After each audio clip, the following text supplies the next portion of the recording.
Hi everyone, आप सबका स्वागत है कोड फॉर एजुकेशन के अंदर। ये है पार्ट नंबर 18 जो कि नेक्स्ट जेएस की सीरीज चल रही है आपकी। आज मैं आपको बताऊंगा कि किस तरीके से सर्वर कंपोनेंट के अंदर एपीआई को कॉल करवाना चाहिए और उसके रिस्पांस को आपको दूसरे कंपोनेंट पे यूज करना चाहिए। तो वो देखेंगे आज की इस वीडियो में। तो वीडियो काफी ज्यादा नॉलेजेबल है, तो वीडियो को एंड तक जरूर देखिएगा गाइस।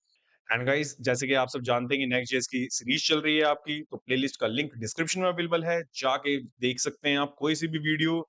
एंड किसी भी वीडियो से रिलेटेड कोई डाउट होता है तो कमेंट करके अपने डाउट को आप पूछ सकते हैं। एंड सारे सोशल मीडिया के प्लेटफॉर्म के लिंक्स डिस्क्रिप्शन में अवेलेबल है, जाएं एंड फॉलो कर लें। तो चलिए यहाँ पे आपको छोटा सा डिफरेंस बताता हूँ मैं आपको क्लाइंट कंपोनेंट के अंदर और सर्वर कंपोनेंट के अंदर। पिछली वीडियो में मैंने आपको क्लाइंट कंपोनेंट के साथ में ये सारी चीजें करके दिखाई थी और बताया था क्या यूजेस है वहां पे।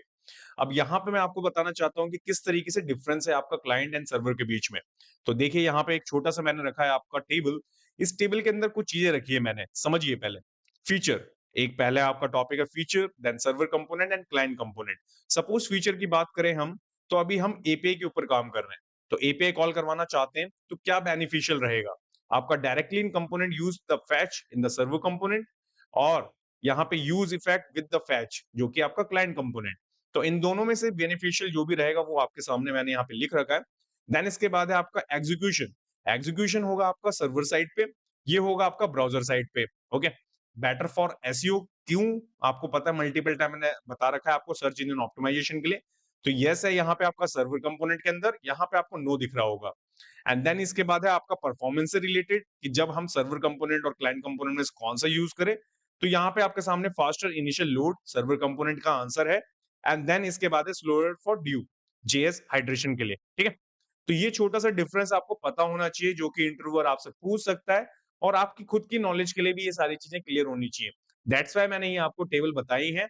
उम्मीद करता हूँ कि छोटा सा पॉइंट्स याद रहेगा आपको इस पूरी सीरीज के अंदर। ओके, अब इसके बाद में मैं सारी चीजें प्रैक्टिकल करके दिखाता हूँ। तो यहाँ लेके चलता हूँ वीएस कोड पे आपको सबसे पहले। सो गाइज, यहाँ पे हम अपने एडिटर पे आ चुके हैं, यहाँ पे आपको दिख रहा होगा। ओके, तो यही है आपका सर्वर वाले फाइल, और यहाँ पे हम क्या करेंगे, एक नया कंपोनेंट बनाएंगे। और नए कंपोनेंट में जैसे मैंने सर्वर वाली फाइल बोली है तो वो उसी के अंदर ही रहेगी। ओके, तो यहाँ पे ब्राउजर पे कुछ इस तरीके से दिखेगा, कंसोल के अंदर चीजें नहीं आएंगी, क्योंकि अभी आगे चल के मैं अब आपको बताऊंगा कि कंसोल अगर आपको करवाना है सर्वर के अंदर के कंपोनेंट के अंदर का डेटा, इट मींस की एपीआई का रिस्पांस, तो कहाँ देखने को मिलेगा। तो यहाँ पे आपको मैं लेके चलूं अगर, और यहाँ पे मैं बनाता हूँ सबसे पहले एक फोल्डर। इस फोल्डर का नाम मैं रखता हूँ आपका प्रोडक्ट्स। इस प्रोडक्ट के अंदर होगा आपका यहाँ पे file name page dot JS. Okay, then इसके बाद में आपका आ जाएगा यहाँ पे कुछ इस तरीके से, रिएक्ट हम नहीं कर रहे हैं बट उसी का ये भाई है। तो यहाँ पे हम कुछ इस तरीके से पेज को कर लेंगे, बस हम यहाँ पे प्रोडक्ट लिस्ट करूंगा मैं सेव। एंड सेव करने के बाद यहाँ चलूंगा तो कोई डिफरेंस नहीं है। अब आप कहेंगे ऐसा क्यों? अगर मैं यहाँ पे चलूँ आपका यूआरएल पे और मैं यहाँ लिख दूं आपका प्रोडक्ट्स, तो जैसे ही मैं यहाँ पे हिट करूंगा प्रोडक्ट्स, तो यहाँ पे आपको देखने को मिलेगा प्रोडक्ट लिस्ट जो कि हमने वहां पे टेक्स्ट रखा है रिटर्न के अंदर, वो हमें यहाँ पे देखने को मिल रहा है। बट हमें यहाँ पे यूज ही नहीं करना है इसको। यूज कहाँ करना है हमें? मेन कंपोनेंट पे, मेन पेज पे, यहाँ पे हमें अपना डेटा मंगवाना है जो कि सर्वर कंपोनेंट का है। तो देखिए कैसे करेंगे हम। तो हम क्या करेंगे, सबसे पहले हम यहाँ पे इसको इंपोर्ट करवाएंगे किस पे? मेन वाले पे, यहाँ पे। सो हम क्या करेंगे, यहाँ पे आपका इंपोर्ट करेंगे। इंपोर्ट के अंदर मैं लिख लेता हूँ आपका प्रोडक्ट्स फ्रॉम, कहाँ से आएगा आपका स्लैश, और ये है हमारा फोल्डर पेज। ठीक है, इतनी चीज को करूंगा कॉपी। को कॉपी करने के बाद में यहाँ पे आ जाऊंगा मैं, यहाँ पे करूंगा पेस्ट और इसे कर देंगे क्लोज। इतनी चीज डन है। करूंगा मैं सेव, एंड सेव करने के बाद यहाँ आएंगे तो यहाँ पे आपको देखने को मिलेगा। ठीक है, इतनी चीज क्लियर है आपको। एंड इसके बाद में अब क्या नेक्स्ट, यहाँ पे हमें चाहिए एपीआई का रिस्पांस। तो इससे पहले वाली वीडियोस के अंदर मैंने डिफरेंट डिफरेंट आपको डमी एपीआई के बारे में बताया था। तो आज हम यूज करने वाले हैं इसके अंदर आपका फेक स्टोर एपीआई के अंदर, जो कि प्रोडक्ट वाली लिस्ट है। कुछ इस तरीके से इसका रिस्पांस है। देखिए कम डेटा है, बट यस मैंने सोचा कि हर एक वीडियो के अंदर कुछ डिफरेंट अगर मेरे पास में है एग्जांपल, तो मैं आपको दिखा सकूं, जिससे कि आप जो आपका मन करे वो यूज कर लें। ठीक है, तो आज हम यही यूज करने वाले हैं इसके अंदर की ये पर्टिकुलर एपीआई। तो चलिए यहाँ पे इसको बनाते हैं। तो हम चलते हैं सबसे पहले इसके अंदर, इसको करते हैं क्लोज, एंड यहाँ पे आते हैं। यहाँ पे हमें क्या करना है, एक पर्टिकुलर फंक्शन बनाना है हमें। ठीक है, अब आप कह सकते हैं वो फंक्शन कैसा होगा? असिंक होगा, क्योंकि एपीआई का काम कर रहे हैं हम। मैंने आपको मल्टीपल टाइम समझाया क्यों, और इसका आंसर जरूर दीजिएगा अगर आपको पता है तो। इसके बाद है आपका यहाँ पे कर्ली ब्रेसेस आ जाएगा आपका, ठीक है? कॉन्स्ट ले लेंगे हम, रिस्पॉन्स का शॉर्ट फॉर्म ले रहे हैं हम, अवेट लगा रहे हैं, फैच मेथड लेंगे हम यहाँ पे। इसके बाद है यहाँ पे हमारा इस यूआरएल को लेके आएँगे, कहाँ गया? कॉपी, कॉपी करके यहाँ पेस्ट कर देंगे। एक चीज़ डन, ठीक है? इसके बाद में हम क्या करेंगे? रिटर्न करवाएँगे, रिटर्न में हमें क्या करवाना है? जेसन, ठीक है? जिससे कि हम रीड कर सकें ना पूरे डेटा को। तो ये तो हो गया वो जो फंक्शन है, ठीक है? इसके बाद में अब हमें पता कैसे लगेगा ये पर्टिकुलर फंक्शन वर्क भी कर रहा है या नहीं कर रहा है? यहाँ पे देखिए कहीं पे भी मैंने यूज़ क्लाइंट का यूज़ नहीं किया है, ठीक है? अब डायरेक्टली हम चीज़ें गेट कर पा रहे हैं यहाँ से। तो यहाँ पे मैं क्या करूँगा एक कॉन्स्ट बनाऊँगा एक और, प्रोडक्ट्स बनाऊँगा मैं यहाँ पे लिख के और वेट लिखूँगा मैं यहाँ पे, गेट प्रोडक्ट, ठीक है? ये देखिए, ये फंक्शन हो गया यहाँ पे कॉल। इतनी चीज़ क्लियर है? बट आप देखेंगे जैसे ही मैंने अवेट लगाया यहाँ पे एरर आ रहा है, क्यों? क्योंकि अब हमें यहाँ पे भी डिक्लेयर करना पड़ेगा आपका असिंक, ठीक है? जिससे कि ये असिंक के साथ में अवेट काम कर सके। जब तक आपका ये अब रिस्पॉन्स देगा नहीं, जब तक हमें चीज़ें मिलेंगी नहीं। अब देखिए मैंने आपको अभी कंसोल के बारे में बताया था कि आपको कंसोल देखने को नहीं मिलेगा वहाँ पे ब्राउज़र पे। क्यों? Let's see. देखिए मैं करूँगा यहाँ पे सेव एंड जैसे ही मैं सेव कर दूँगा, ओके, स्पेलिंग गलत हो गई, मैं करता हूँ कॉपी, करूँगा पेस्ट एंड पेस्ट करने के बाद आप देखेंगे, तो देखिए ये हमारा कंसोल है और यहाँ पे अगर हम चले अपने यहाँ पे और करूँ मैं रिफ्रेश, रिफ्रेश करने के बाद आप देखिए यहाँ पे कंसोल में कोई भी डेटा आपको देखने को नहीं मिल रहा है। इट मीन्स कि रिस्पॉन्स नहीं आया यहाँ पे। कहाँ आया फिर रिस्पॉन्स? रिस्पॉन्स आया हमारे टर्मिनल के अंदर। तो जब कभी भी हम सर्वर वाले कंपोनेंट के लिए काम करते हैं, तो जो भी हम कंसोल लगाते हैं, ध्यान रखिएगा, वो हमें यहाँ पे टर्मिनल के अंदर ही देखने को मिलेगा।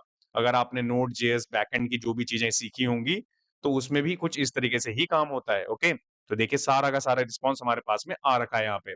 तो उम्मीद है कि ये क्लियर हो गया होगा डाउट, क्योंकि बहुत सारे लोग परेशान रहते हैं कि हमने कंसोल लगा दिया सर्वर कंपोनेंट के अंदर, बट हमें आउटपुट ही देखने को नहीं मिल रहा ब्राउज़र पे। ब्राउज़र पे क्यों मिलेगा देखने को? जब मैंने अभी आपको वो डिफरेंस वाली फाइल में दिखाया कि ब्राउज़र पे क्या चलता है, क्लाइंट साइड है वो और अभी हम क्या कर रहे हैं सर्वर साइड, तो सर्वर की चीज़ें कहाँ मिलेंगी हमें सर्वर के अंदर, ठीक है? तो ये चीज़ आपकी क्लियर है। अब इसके बाद में हमें क्या करना है ये प्रिंट करवाना है, राइट? इसके अंदर का डेटा प्रिंट करवाना है।